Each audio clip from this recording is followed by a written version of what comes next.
గమనించాలి. నేను చెప్పే స్టాక్స్ కానీ ఇక్కడ చూపించే చార్ట్స్ కానీ ఇవన్నీ టెక్నికల్ లెవెల్స్ మాత్రమే. ఏ స్టాక్ కూడా బై ఆర్ సెల్ రికమెండేషన్ అయితే కాదు.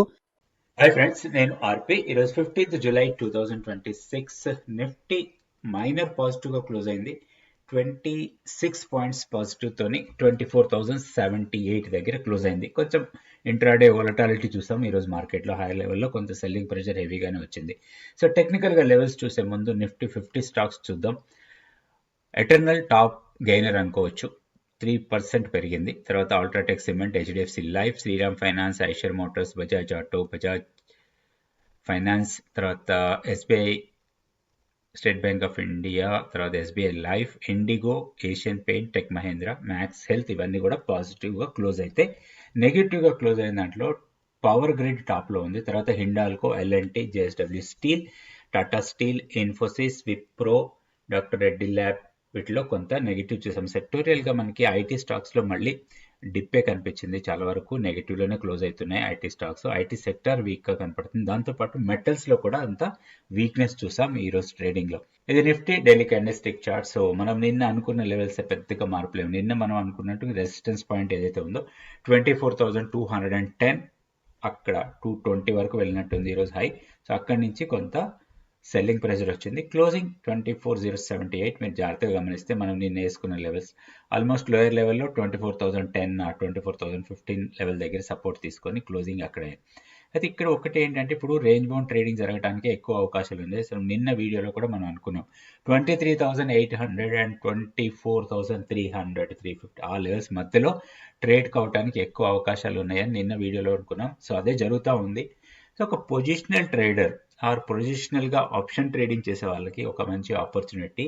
ఒక రేంజ్ బౌండ్ ట్రేడింగ్లో ఉన్నప్పుడు ఎలాంటి స్ట్రాటజీ తీసుకోవాలి, ఆ స్ట్రాటజీ ప్రకారం ఫాలో అయితే మాత్రం మనీ రావడానికి అవకాశాలు ఉంటాయి. ఇప్పుడున్న లెవెల్స్ కూడా అదే, పెద్దగా మార్పులు ఏం లేవు.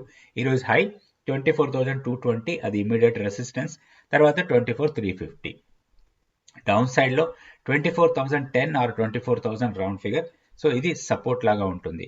24,000ని బ్రేక్ చేసి దానికన్నా కింద ఓపెన్ అయ్యి సస్టైనబుల్గా ఉన్న లేదా ఇంట్రాడేలో దానికన్నా కిందకు వచ్చి ఒక హాఫ్ అన్ అవర్ దాని కింద ట్రేడ్ అయినా కానీ నెక్స్ట్ మనం 23,800 లెవెల్ని టెస్ట్ చేయడానికి అవకాశాలు ఉన్నాయి. సో ఓవరాల్గా మన కీ లెవెల్ కన్నా కింద ఉన్నాం కాబట్టి ఏదైనా ర్యాలీస్ వస్తే ఒక సెల్లింగ్ ఆపర్చునిటీ కోసం చూడొచ్చు. నెక్స్ట్ బ్యాంక్ నిఫ్టీ లెవెల్స్ చూద్దాం. సో బ్యాంక్ నిఫ్టీలో కూడా ఒక రేంజ్ బౌండ్ అనుకోవచ్చు మనం. సో ఈ హైస్ నిన్న అనుకున్నదే 58,000 ఆర్ 58,050, అది ఇమీడియట్ రెసిస్టెన్స్. ఆల్మోస్ట్ ఆ లెవెల్ దగ్గర నుంచి ఈరోజు సెల్లింగ్ ప్రెషర్ వచ్చింది. లోయర్ లెవెల్లో 57,480 మన సపోర్ట్ పాయింట్ అనుకున్నాం, అక్కడే సపోర్ట్ తీసుకుంది. క్లోజింగ్ 57,757 దగ్గర క్లోజ్ అయింది. అవే లెవెల్స్ మనం ఫాలో కావచ్చు. ఇప్పుడు సేమ్ లెవెల్ 58,045, ఇది ఇమీడియట్ రెసిస్టెన్స్ లాగా ఉంటుంది. సపోర్ట్ 57,480. ఇన్ కేస్ అది ఫెయిల్ అయి దానికన్నా కిందకు వస్తే మాత్రం 57,000, తర్వాత 56,840, ఇవి రెండు సపోర్ట్ పాయింట్స్ లాగా ఉంటాయి. హైయర్ లెవెల్లో రెసిస్టెన్స్ పాయింట్ 58,045, దాన్ని బ్రేక్ చేసి పైకి వెళ్తే మన కీ లెవెల్ని టెస్ట్ చేయొచ్చు 58,550. నెక్స్ట్ మనం స్టాక్ ఫ్యూచర్స్ యాక్టివిటీ చూద్దాం. ఈరోజు స్టాక్ ఫ్యూచర్స్ యాక్టివిటీ చూస్తే 115 స్టాక్స్ లాంగ్స్ బిల్డ్ అవుతాయి. షార్ట్ బిల్డప్లో 72, short covering 20, long unwinding 7 stocks కనపడుతున్నాయి. సో ఇందులో మనకి లాంగ్స్ ఎక్కువగా బిల్డ్ అవుతున్న స్టాక్స్లో టోరెంట్ ఫార్మా టాప్లో ఉంది. దానికి టెక్నికల్ చార్ట్ చూద్దాం. దాంతో పాటుగా హుండై కూడా 14% ఓపెన్ ఇంట్రెస్ట్ పెరిగింది. ప్రైస్ కూడా బాగా పెరిగింది 3%. తర్వాత HDFC, AMC, ICICI Pru Life, BHEL, Tech Mahindra, ICICI General Insurance, Swiggy, Eternal, Maruti వీటన్నిటిలో కూడా లాంగ్స్ బిల్డ్ అవుతున్నట్టుగా డేటా చూపిస్తుంది. అదేవిధంగా షార్ట్స్ ఎక్కువగా బిల్డ్ అవుతున్న స్టాక్స్లో టాప్లో ఉంది పతంజలి. న్యూస్ బేస్డ్ ఫాల్, దాదాపు 50% ఫాల్ అయింది. ఓపెన్ ఇంట్రెస్ట్ 47% పెరిగింది. టాటా ఎల్ఎక్సీ, పాలీక్యాప్, డెలివరీ, తర్వాత KEI, NAM India, LNT, Axis Bank, Adani Green వీటన్నిటిలో కూడా షార్ట్స్ బిల్డ్ అవుతున్నట్టుగా డేటా ఉంది. సో టోరెంట్ ఫార్మాకి మనం టెక్నికల్ చార్ట్ చూద్దాం. ఇది Torrent Pharma daily candlestick chart. So ఇక్కడ చార్ట్ వైజ్గా కంటిన్యూస్గా అప్ ట్రెండే ఉంది. సో స్ట్రాంగ్ ర్యాలీస్ కనబడుతున్నాయి ఈ స్టాక్లో. సో ప్రీవియస్గా కూడా ఏదైనా స్ట్రాంగ్ ర్యాలీ వచ్చి చిన్న పుల్ బ్యాక్ ఇచ్చినా కానీ అగైన్ బయింగ్ ప్రెషర్ వస్తుంది. ఇక్కడ నుంచి స్ట్రాంగ్ మూమెంటం కనపడుతోంది. ఈ ర్యాలీ కంటిన్యూ అవుతూ ఉంది. ఈ వేవ్ ఏదైతే ఉందో ఎక్స్టెండ్ అవుతూ ఉంది. సో ఇప్పుడు హైయర్ లెవెల్కి వెళ్ళింది, 5,000 దాటిపోయింది. సో దీంట్లో ఒక ఆపర్చునిటీ కోసం చూడాలంటే మనం ప్రీవియస్ బ్రేక్అవుట్ లెవెల్ కోసం వెయిట్ చేయాలి. అంటే ఇప్పుడు మనం ఎంట్రీ తీసుకుంటే మనకి స్టాప్ లాస్ చాలా దూరంలో ఉంటుంది.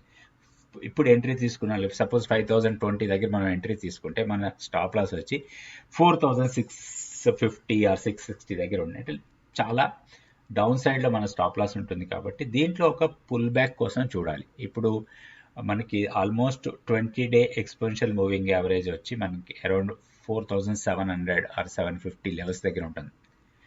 735 740 లెవెల్స్ దగ్గర మనకి 20-day exponential moving average.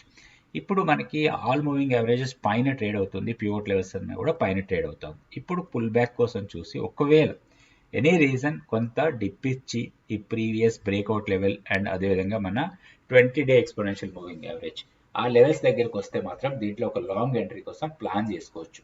Weakness only 4700 కన్నా కిందకు వెళ్తే మాత్రం కొంత వీక్నెస్ రావచ్చు, కొంత సెల్లింగ్ ప్రెజర్ రావచ్చు.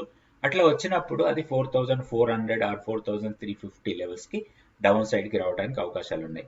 అయితే దీంట్లో ఒక్కటి ఎప్పుడు కూడా ర్యాలీస్లో మనం చేజ్ చేసే కన్నా కూడా, ఎందుకంటే ఇట్లాంటి ర్యాలీ వచ్చినప్పుడు చాలాసార్లు మనం దీన్ని చేజ్ చేస్తాం. ఆ చేజ్ చేయకుండా కొంత రీట్రేస్మెంట్ అయినప్పుడు, ఇక్కడ కూడా చూడండి మీకు ర్యాలీ వెళ్ళిన తర్వాత రీట్రేస్మెంట్ అయింది, రీట్రేస్మెంట్ తర్వాత ర్యాలీ, కన్సాలిడేషన్, తర్వాత ర్యాలీ. సో ఈ ర్యాలీ తర్వాత ఏదైనా కన్సాలిడేషన్ అన్న కావాలి లేదా చిన్న పుల్ బ్యాక్ అన్న ఇవ్వాలి. అలాంటి టైంలో మనం ఎంట్రీ తీసుకుంటే మనకి సెటప్ అనేది చాలా స్ట్రాంగ్గా ఉంటుంది. అండ్ స్టాప్ లాస్ హిట్ అయినా కానీ మనకి ఏమి ఇబ్బంది లేదు, ఎందుకంటే స్టాప్ లాస్ మనం చాలా తక్కువ పాయింట్స్లో పెడతాం కాబట్టి ఒక చిన్న చిన్న లాస్లు వచ్చినప్పుడు లాస్ వస్తుంది, బట్ ప్రాఫిట్ వచ్చినప్పుడు మాత్రం మనకి మంచి ప్రాఫిట్ రావడానికి అవకాశం ఉంటుంది. సో స్టాక్ని మానిటర్ చేయండి, లెవెల్స్ చూసుకొని దాని ప్రకారం ట్రేడ్ చేసుకోవచ్చు. 2022 మేలో ఒకసారికి కాల్ చేశాను. అప్పటికి అయిపోయింది, ఆప్షన్స్లోకి రావడం, డబ్బులు కొట్టుకోవడం అన్నీ అయిపోయినాయి. సరికి కాల్ చేశాను, ఇలాగా సార్ మీ దగ్గర కోచింగ్ తీసుకుంటాను నేను మళ్ళీ, అప్పుడు నేను నేర్చుకున్నాను మీ దగ్గర క్లాసెస్ అంటే. సార్ అన్నారు, సరే అమ్మా నేను ఇప్పుడు యూఎస్లో ఉన్నాను, ఇక్కడ లేను, నేను అప్పటిదే మళ్ళీ క్లాస్ ఇంకొకసారి పంపిస్తాను నేర్చుకోండి అని చెప్పి పంపించి అప్పటి నుంచి సార్ దగ్గర 22 నుంచి ఇప్పుడు 25 3 years every week class join అవుతాం. ఏంటంటే మనకు ఒక సపోర్ట్ ఉండాలండి. ఇప్పుడు మనం స్కూల్లో ఉన్నామనుకో, నేర్చుకుంటుంటే తెలియకపోతే టీచర్ని అడుగుతాం, మార్కెట్లోకి వచ్చాక ఎవరిని అడుగుతాం? అంటే నేను సార్ ఒక స్ట్రాటజీ ఇచ్చారు నాకు, ఏంటి వీక్లీ స్ట్రాటజీ. ఆ వీక్లీ స్ట్రాటజీ మనం ఫస్ట్ 2 weeks చేసేవాళ్ళం. దాంట్లో మనం నేర్చుకున్నాం కదా, టెక్నికల్స్ నేర్చుకున్నాం. ఒక స్ట్రాటజీని ఇంప్లిమెంట్ చేయాలంటే దానికి బ్యాక్ వర్క్ ఎంత ఉంటుంది, ఎన్నాళ్ళు దానికి మనం వెనక సైడ్ మనం పేపర్ ట్రేడింగ్ చేయాలి, అవన్నీ నేర్చుకుని నేను 4 weeks చేసేదాన్ని. అంటే సార్ చెప్పింది 2 weeks, నా ఓన్గా నేను 2 weeks ఇలా చేసి ఆ 1 year చేశాను ఆల్మోస్ట్. ఆ 1 yearలో 100% తీసాం. స్టార్టింగ్ డేస్లో ఎలా ఉండేదంటే, ఒకరోజు ట్రేడింగ్ చేయలేదు అనుకోండి, అబ్బాయి వాళ్ళు ఏం ట్రేడ్ చేయలేదు, చేతులు లాగుతుంటాయి, వెళ్ళాలి చేయాలి. బట్ ఇప్పుడు నేను ఆల్మోస్ట్ 5 months నుంచి నేనేం చేయట్లేదు, నాకు గిల్ట్నెస్ లేదు, ఏ ఫీల్ లేదు. ఓకే మంది కాదు, చూస్తుందా మార్కెట్ని చూస్తుంటాం. నేను అట్లానే ఇప్పుడు చేయట్లేదని మార్కెట్ని చూడకుండా ఏమన్నా చూస్తుంటా, ఓకే వాళ్ళ లెవెల్స్ ఎలా ఉన్నాయి, ఎక్కడికి వచ్చాయి, ఏం చేయాలి, ఇక్కడ నుంచి ఎంతవరకు వస్తుంది అనేది చూసుకోవడం, నేర్చుకోవడం. టెక్నికల్స్ ఎంతవరకు మనకి ఈ లెవెల్ బ్రేక్ అయింది, ఓకే సార్ కీ లెవెల్ అని ప్రతిరోజు వీడియోలో ఒక లెవెల్ ఇస్తారు. ఓన్లీ కీ లెవెల్ తోటి సంపాదించిన వాళ్ళు కూడా ఉన్నారు. నేను కూడా సంపాదించు, ఓన్లీ కీ లెవెల్ పెట్టుకొని ఏం లేదు. కీ లెవెల్ వచ్చినప్పుడు ఆ లెవెల్ని బ్రేక్ అయినప్పుడు ఎలా ఎంట్రీ తీసుకోవాలి, అది ఎక్కడ ఎగ్జిట్ అవ్వాలి, ఆ కీ లెవెల్ని ఎన్ని రోజులు దాన్ని బ్యాక్వర్డ్ కీ లెవెల్ ఒక రోజు ఇచ్చింది, ఇంకా అది కంటిన్యూ అవుతూ ఉంటుంది. ఐదర్ బుల్లిష్ అయినా బేరిష్ అయినా అది దాన్ని ఎలా చేయాలని నా దగ్గర డేటా కూడా ఉంది. ఎవ్రీడే దాని డేటా కూడా చేశాను, నేను సార్కి కూడా పంపించాను. అలా సార్ సపోర్ట్ కావాలి, మనం నేర్చుకున్నాక సపోర్ట్ మనకి ఇచ్చేవాళ్ళు ఉండాలి. ఏదైనా డౌట్ వస్తే వెళ్ళాలి, ఫోన్ చేస్తే మనకి అవైలబుల్ ఎవరు ఉంటారండి, బయట చూసుకుంటే ఎవరు ఉండరు. ఇది నాకు చాలా హ్యాపీ అనమాట. ఏదైనా భయం ఉంటే సార్కి చేయొచ్చు ఫోన్, మనకి ప్రాబ్లం లేదు. మీరు ఇప్పుడు ఏదైనా ఒక స్టాక్ ఇస్తే నేను చెప్పగలను నాకు ఆ స్టాక్ ఎలా మూవ్ అవుతుంది, ఆ స్టాక్ ఎలా, దాని ఫ్యూచర్ ఏందని. అంటే ఇప్పుడు మనం అంటాం కదా, ఇది ఈ లెవెల్ దాటితే ఇలా వెళ్ళొచ్చు, ఈ లెవెల్ వరకు హై, మనకి స్టాప్ లాస్ ఇంత పెట్టుకోవాలి, టార్గెట్ ఇంత, దాన్ని ఫాలోఅప్ ఎలా చేయాలి, మూవింగ్ యావరేజ్తో కానీ లాంగ్ టర్మ్ స్టాక్స్కి మనం ఎలా, ఇప్పుడు లాంగ్ టర్మ్ స్టాక్స్కి స్టాప్ లాస్ ఏంటి, మూవింగ్ యావరేజెస్ని ఎలా యూస్ చేసుకోవాలి అక్కడ, అలా.